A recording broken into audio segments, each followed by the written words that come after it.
On Sunday, August 25, 2019, our most gracious Supreme Master Ching comforted, delighted, and inspired our Kuan Yin meditation practitioners at the New Land in Taiwan, also known as Formosa, with another illuminating lecture. Even the Buddha is no longer in the world, but the Buddha is always in the world. His body, physical appearance only left our eyes, our physical perception, but the Buddhas, the saints, never leave us, okay? They are always around, helping us.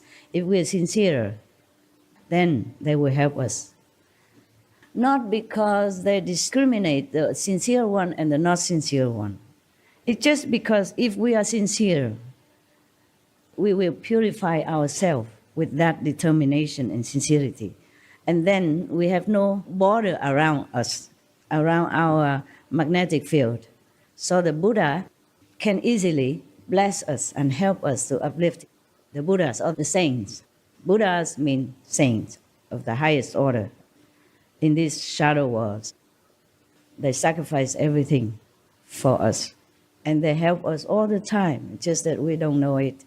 And we cannot perceive it because we are blind, deaf, and ignorant.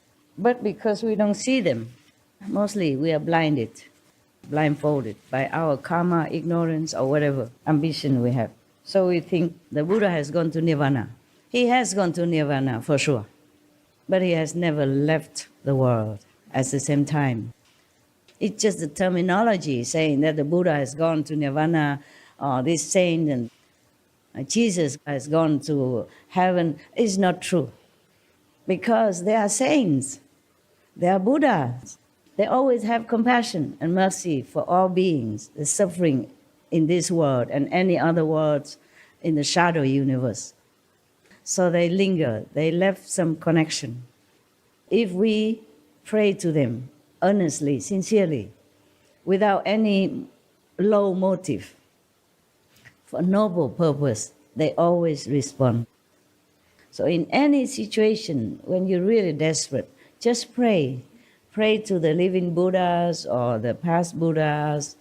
They all will help. You are never alone. Master answered a question that was in the hearts of practicing disciples with families about physical relations in a marriage. The physical intercourse between man and woman, that's one of the methods of practice. But don't try.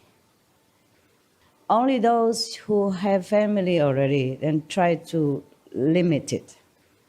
And even if you have to do it, mostly for the purpose of having children for some reason.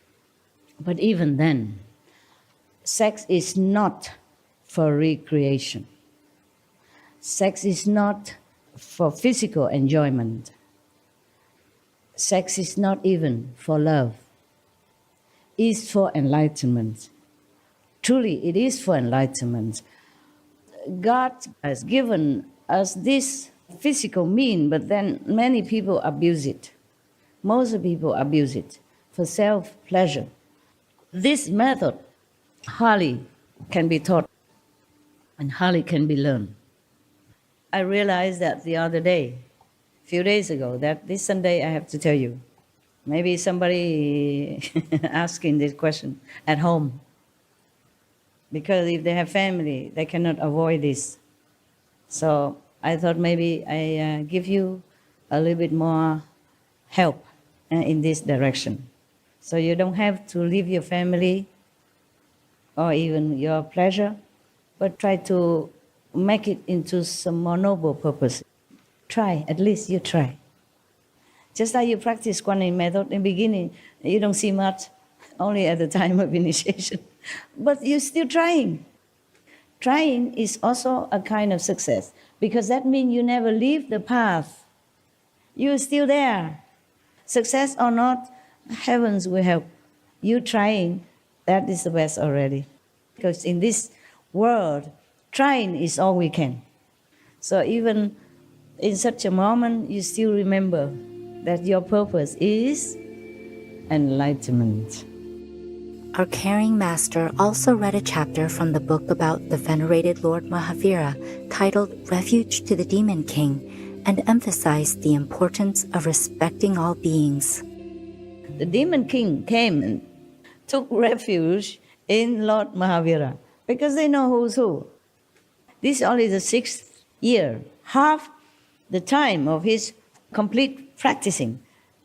Even if they are demon, they know who is who. We are transparent. We cannot cheat anybody for long. And even if we can, we will have to pay heavy price for that, sooner or later, this life or the next.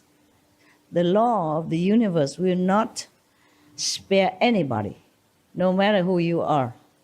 It's only the inside that counts because they know the inside. Even at that time, the Lord Mahavira did not even realize his own self-greatness yet. He's only halfway through. He did not know that he is the Buddha yet. Still, the demons already know and took refuge in him. So the best is that you don't care who is who. Respect everyone. So not all animals are from karma, and not all animals are physical animals. Most of them are from celestial abode. They came down for some purpose, either personally or to help humankind.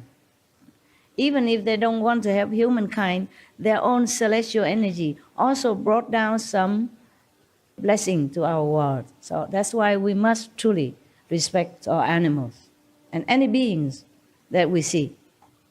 I told you I respect all of you. You know why? Because all of you are Buddhas. Inside, you're God. It's just you have to play your role. I know you are God inside. You have God, nature inside. You have Buddha inside. So whatever role you play, I still respect you.